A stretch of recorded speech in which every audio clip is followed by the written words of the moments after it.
Quero convidar a preciosa atenção da igreja para a leitura bíblica na carta de Paulo aos Gálatas, os primeiros 5 versículos do capítulo 1. Esta introdução, chamada também de prefácio e saudação, comuns nas cartas paulinas.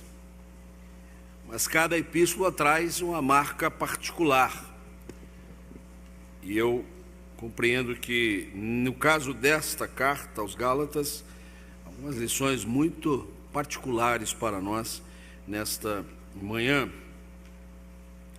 A palavra de Deus diz assim: Paulo, apóstolo, não da parte de homens, nem por intermédio de homem algum, mas por Jesus Cristo e por Deus Pai, que o ressuscitou dentre os mortos.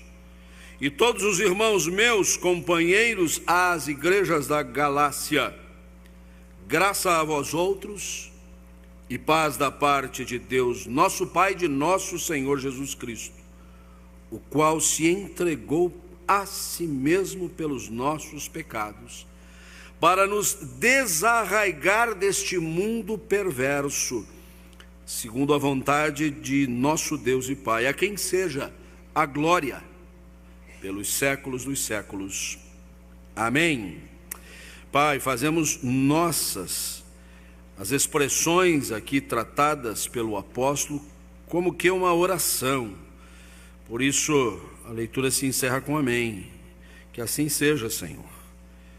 Que a obra que Cristo realizou se aplique aos nossos corações, às nossas vidas, ao nosso cotidiano, fazendo toda a diferença na nossa existência. Fala ao nosso coração nesta hora, é o que te pedimos, em nome de Cristo.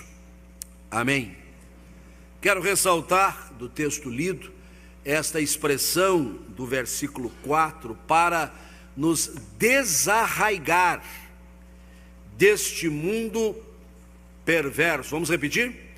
Para nos desarraigar deste mundo perverso. Uma das imagens que mais marcou a minha infância era quando o jardineiro ia lá em casa podar a grama, e era um quintal relativamente grande, e eu observava a sua forma de trabalhar, sua eficiência, com o equipamento que tinha, que não era elétrico, movido a diesel, era no feijão com arroz. E ele, num tempo bastante rápido, ele pegava a podadeira e deixava o jardim num tamanho adequado. Mas depois de feito isso, eu observava ele sentado ali, cavucando. E eu tive curiosidade em uma ocasião, disse: o que o senhor está fazendo? Parece que o senhor já terminou o serviço. Não, eu estou aqui arrancando as pragas, porque elas se infiltram no meio da grama. E se a gente não vai lá na raiz, se a gente não vai lá onde ela começa, ela daqui a pouco domina todo o jardim. E pacientemente ele fazia aquilo. Eu achava algo incrível a forma como ele cuidava do nosso jardim. Todos nós conhecemos a expressão arrancando o mal pela raiz. Tem que cavucar, tem que ir lá no fundo, tem que achar o começo das coisas, não apenas na aparência, na superfície, na epiderme. Tem que alcançar o âmago das questões. A carta que Paulo escreveu aos Gálatas, e é importante uma notinha de rodapé, especialmente para a caravana da fé, que na outra segunda-feira, não amanhã, vai encetar a sua viagem sob o comando do reverendo Nivaldo. E nós vamos beirar ali a chamada região da Galácia, né? Então a recomendação é ler essa semana o livro de Gálatas, né, reverendo? Isso mesmo. Todo mundo lendo carta aos Gálatas para se situar melhor. Faz parte da atual Turquia.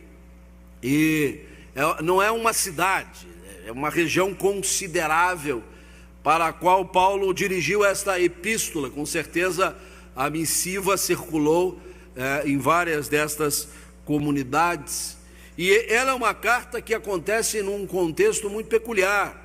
O segmento chamado de judaizantes, que eram pessoas que se convertiam a Cristo, mas queriam que os novos crentes seguissem todos os ritos judaicos, sem exceção alguma, tentando assim combinar as práticas judaicas com as cristãs. Eles estavam, de certa forma, desviando a igreja do evangelho puro e santo, onde a salvação está centrada no Senhor Jesus e nada mais. E a gente hoje, quando olha esta realidade, diz assim: puxa, mas que gente atrasada, gente que está perdendo o evangelho, gente que não percebeu que Cristo é maior do que qualquer coisa. É verdade, e às vezes a gente é judaizante também. A gente começa a elencar uma série de coisas como penduricalho em vista da nossa salvação. Não!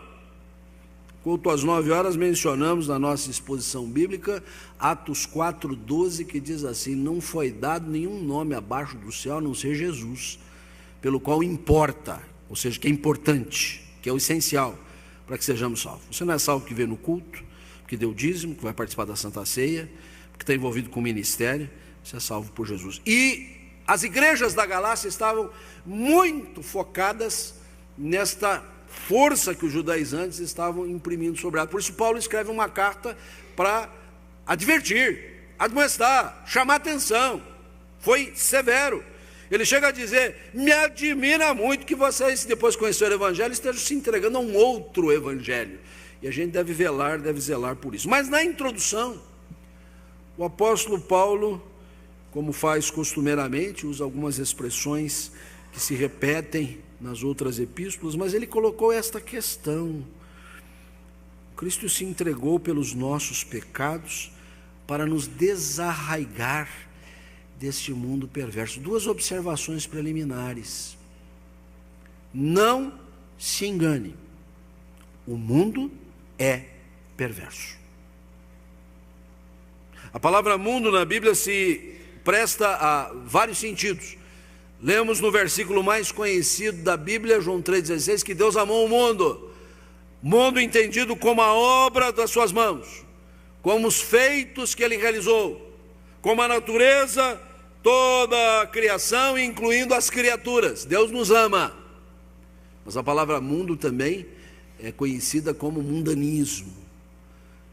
E o próprio João, que anotou, está lá em João 3,16, o que recitamos, anota na primeira carta que ele escreveu, no capítulo 2, que nós não devemos amar o mundo. Em que sentido? Nesse mundanismo, na perversão que preside esse mundo, nas paixões mundanas, naquilo que caracteriza o coração pecaminoso do homem. Então nós não devemos nos distrair, nós não devemos nos desviar deste senso. O mundo está eivado de perversidade e nós devemos cuidar para não criar raízes nele. Nós vivemos em meio a uma sociedade, uma coletividade, nós interagimos com as pessoas, nós negociamos, nós trabalhamos, nós nos divertimos, nós nos recreamos, nós construímos, nós derrubamos, nós fazemos um monte de coisa, mas nós temos que ter o cuidado para não criarmos raízes neste mundo perverso. O nosso testemunho tem que ser luminoso e não tenebroso. A nossa vida deve ter uma marca diferenciada, porque do contrário, nós vamos estar parecidos demais com o mundanismo. É por isso que Paulo escreveu esta expressão: Cristo veio para nos desarraigar deste mundo perverso, para nos arrancar do mal pela raiz, para que as nossas raízes estejam em Cristo, para que as nossas raízes estejam no reino de Deus, para que estejamos arraigados na glória do Senhor, para que as nossas raízes possam estar bem fortalecidas em Deus. E o que isso vai acontecer? Vai brotar, vai crescer, vai florescer, vai frutificar o que permanece para sempre. Mas se nós estamos arraigados no mundo perverso, o que vai resultar? Frutos pervertidos, frutos da maldade, frutos do ódio, frutos do pecado, e nós não queremos isso. E nesta manhã nos reunimos em culto de adoração a Deus, mas para celebrar a ceia do Senhor, nós devemos estar convencidos de que esse ministério de Deus na nossa vida tem que ser efetivo, nós não devemos barrá-lo, nós não devemos criar óbice, nós não devemos chegar a certa altura e dizer: Senhor, não arranca tudo não, Senhor, arranca um pouquinho aqui, e disso aqui eu estou querendo que o Senhor arranque, mas disso aqui eu não quero não, porque eu gosto, porque eu me divirto, porque eu me recreio com isso. Não, toda perversidade mundana deve ser desarraigada do nosso coração.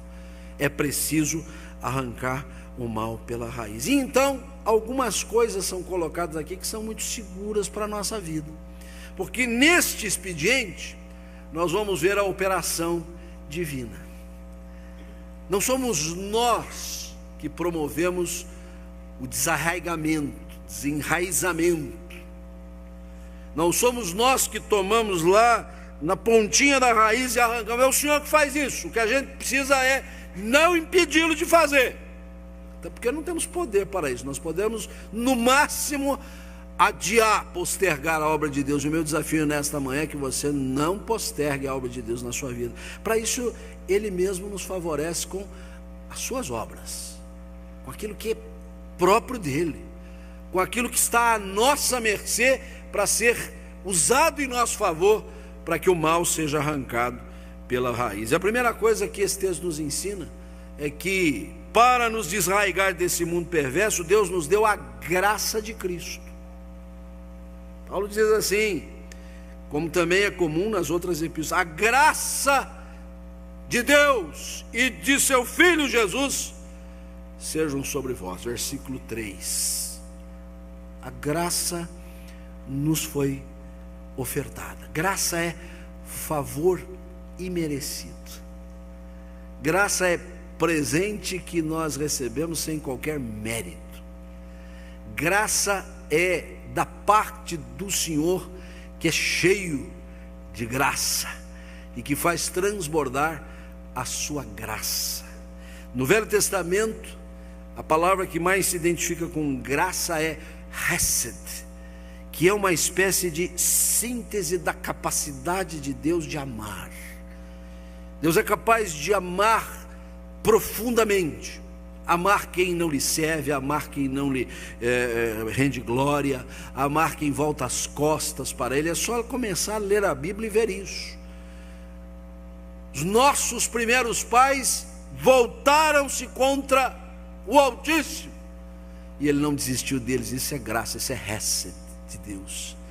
Então, por mais que você insista em manter raízes de amargura, como diz o autor aos Hebreus, raiz de perversidade, como Paulo está colocando aqui, raiz de malquerência, raiz de prazeres mundanos, o Senhor não desistiu de você. Ele está aí, deixa eu tirar isso de você, deixa eu arrancar isso da sua alma, deixa eu extirpar isso de você.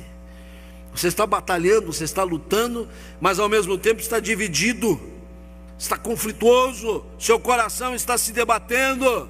Ceda, relaxe, deixe o Senhor operar a sua graça, que conforme a sua palavra mesmo diz, é bastante, não é pouca, é suficiente. Por isso você pode dizer: a graça do Senhor me basta, ela é suficiente.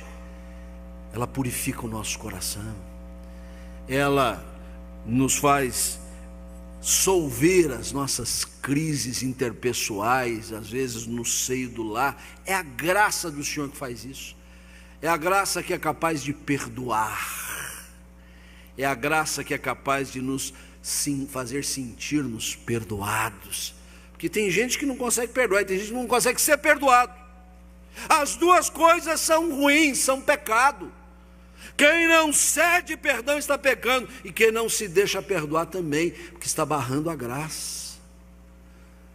Mas para nos desarraigar este mundo perverso, para arrancar o mal pela raiz, Deus nos deu a graça de Cristo. Não é frase feita, é bênção cotidiana, é amor insondável do Senhor, é capacidade divina de mudar a nossa história.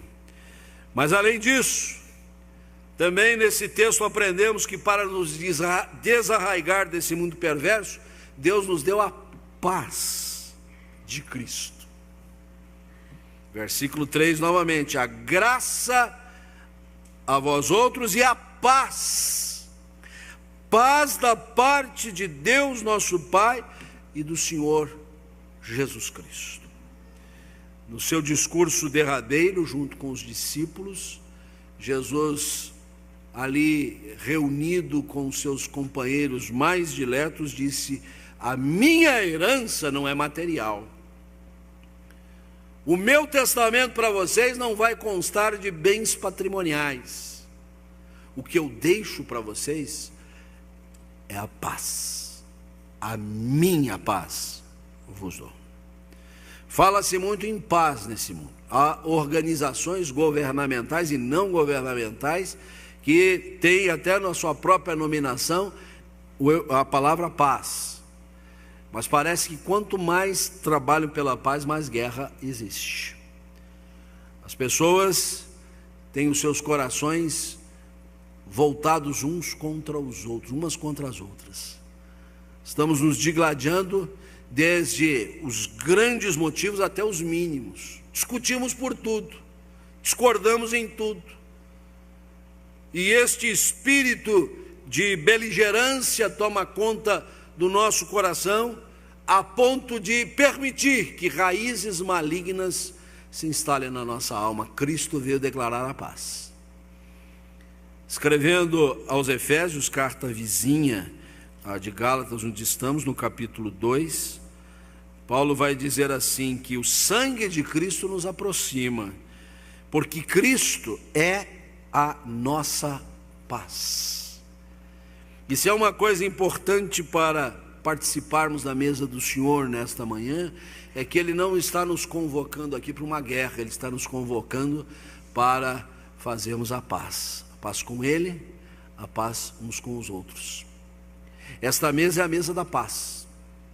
O Deus Altíssimo, que tinha todos os motivos para nos desconsiderar, para não nos querer, para nos ver afastado dele, nos aproximou dele por intermédio de Jesus. Então nós estamos em paz com Deus por meio de Jesus. Ora, se estamos em paz com Deus por meio de Jesus, por que é que estamos em guerra uns contra os outros? Porque estamos divididos dentro da nossa casa. Por que razão estamos partidarizados dentro da comunidade dos fiéis? Por que preferimos A em detrimento de B? Não há razão, não há motivo. O ponto central da paz foi estabelecido pelo Senhor Jesus. E é mistério que nós abracemos esta causa, que vai nos desarraigar desse mundo perverso, porque esse mundo perverso tem essa característica do ódio, da briga, da divergência, do partidarismo. O espírito do reino de Deus é exatamente o avesso.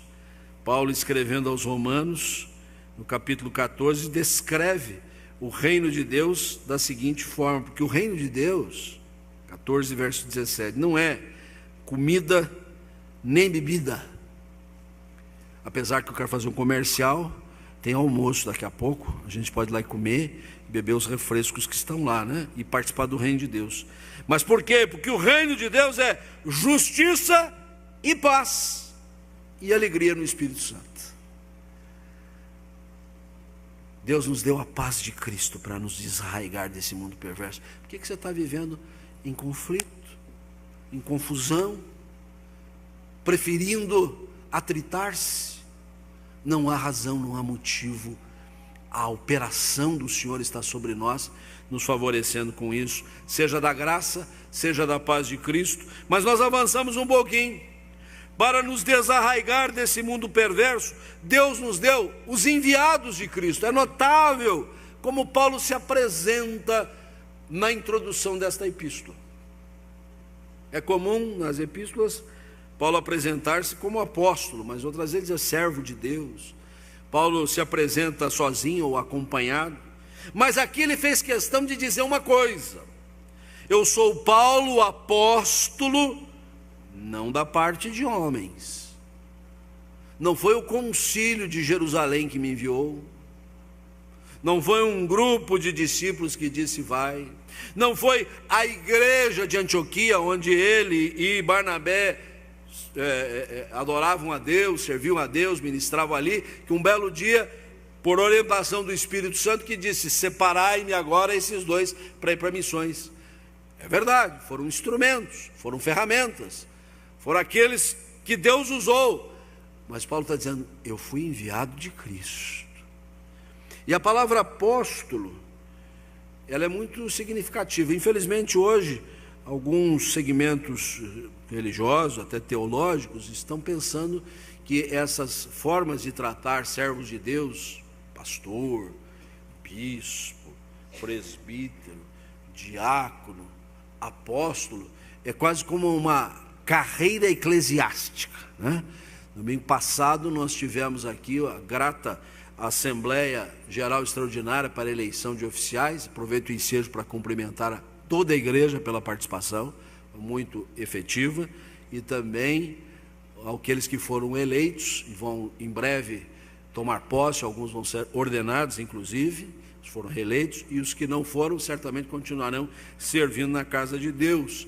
Mas imagina-se na cabeça de muita gente que você começa como diácono, se você melhorar bem você passa para presbítero, e se você for bom mesmo você vira pastor, mas se você for melhor ainda você vai virar bispo, e se você for supra-sumo você chega a apóstolo, e Deus que se cuide. Isso não é carreira eclesiástica. A palavra apóstolo é muito simples, ela vem do verbo apostoléu. Apostoléu quer dizer enviar. O apóstolo é um enviado. Eventualmente eu e você somos apóstolos, porque Deus nos envia para muitos lugares, e a gente não precisa usar isso como título. O título, num certo sentido, recaiu sobre os 12, exclusivamente. E Paulo está dizendo: eu sou um enviado de Cristo para quê? Para lembrar vocês da graça e da paz de Cristo, que já foi elencada aqui, alguma coisa mais que falaremos, que existe para nos desarraigar desse mundo perverso. Ouça a voz dos enviados de Deus, deste púlpito, das pequenas reuniões da nossa igreja, na regência da escola dominical, no ministério amplo que é exercido pela comunidade. Hoje os meios de comunicação nos ajudam a ficar mais inteirados da palavra de Deus. Todo aquele que nos advertir de um mau caminho, para que o mal seja arrancado pela raiz, é um enviado de Cristo, e nós não devemos nos fazer de ouvidos moucos. É uma admoestação que vem da parte do Senhor, e da mesma sorte, é Deus mandando. Deus mandou graça, Deus mandou paz de Cristo, Deus manda os seus apóstolos, os seus enviados, para nos fazer lembrados de toda esta realidade. Mas em quarto lugar eu quero dizer que para nos desarraigar deste mundo perverso, Deus nos deu a vida voltada para a glória de Cristo. O verso 5, que conclui esta saudação, Paulo diz assim: a Deus Pai, a Cristo Filho, seja a glória pelos séculos dos séculos. E esta glória, ela não pode ser apenas uma manifestação cultica, com horário, local, segmento diferenciado, reunido, para dizer: glórias sejam dadas a Ti, Senhor. Por isso colocamos a vida para a glória de Deus. Não adianta você chegar no culto, elevar as mãos para os céus e dizer: Senhor, seja glorificado o Teu nome, e a sua vida não seja para a glória de Deus. E as decisões que você toma não tenham este propósito. E o trabalho que você realiza não esteja voltado para a glória de Cristo, ao contrário, para a sua própria glória, para o seu próprio interesse, para o seu próprio deleite. Paulo está dizendo que quando nós nos voltamos para viver, visando a que o nome do Senhor seja glorificado, a que Ele seja celebrado, a que dele seja dado conhecimento a toda a criatura, então nós estamos sendo desarraigados desse mundo perverso. Então nós estamos arrancando o mal pela raiz e semeando efetivamente o reino de Deus. E que cada qual possa olhar para si e perceber que isso está acontecendo, mas é importante aqueles que ainda não conhecem o Evangelho possam dirigir a sua atenção para nós e ver esta diferença. Não é uma vida voltada para si mesmo, é uma vida para a glória de Deus. É uma vida focada a que o nome do Senhor seja exaltado sobre todo o nome. Mas o corolário desta ação divina em nosso favor, para que nós não estejamos arraigados nesse mundo perverso, é que, além de nos ter dado a graça de Cristo, a paz de Cristo, nos ter dado os seus enviados, nos dar uma vida que tenha o foco na glória de Deus, para nos desarraigar desse mundo perverso, Deus nos deu o próprio Cristo. O próprio Cristo. O versículo 4 diz assim: Cristo que se entregou a si mesmo pelos nossos pecados. O que estamos fazendo aqui nesta manhã, olhando para frente e vendo esta mesa simples, singela, não há nada de arroubo nela. Convencionalmente fazemos isto aos primeiros domingos do mês. Estamos aqui lembrando que Cristo nos foi dado, que Cristo nos foi oferecido, que Cristo foi sacrificado na cruz, que Cristo morreu pelos nossos pecados. Essa é a essência do Evangelho. Para quê? Para que a gente possa ter uma credencial de crente, para que a gente possa se exibir diante das pessoas por quem vamos passar dizendo: nós somos os eleitos do Senhor, nós fomos alcançados por uma graça especial, quase que de maneira arrogante. Não. Para que humildemente curvemo-nos ante a sua face, rendamos graças ao Senhor pela sua bondade e possamos ser desarraigados desse mundo perverso, e a nossa vida possa não mais dar espaço a qualquer raiz de mal. O mal seja arrancado pela raiz na nossa vida, porque para tal o Senhor não apenas nos deu a graça, a paz de Cristo, um novo foco na vida, Ele nos deu o seu próprio Filho. Não é pouca coisa. Você não está aqui diante de um Deus tão galardoador, tão pródigo e abençoador, que derrama profusas bênçãos sobre a sua vida. Ele deu a maior bênção, que foi a si mesmo na pessoa do Filho. Ele se deu por nós, e por isso, ao acercarmos esta mesa, nosso coração deve estar humilhado, nosso coração deve estar bem consciente da grande misericórdia que o Senhor tem por nós.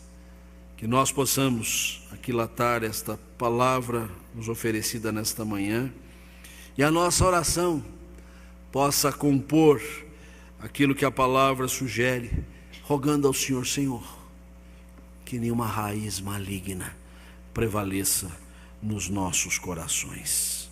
Que assim seja. Amém.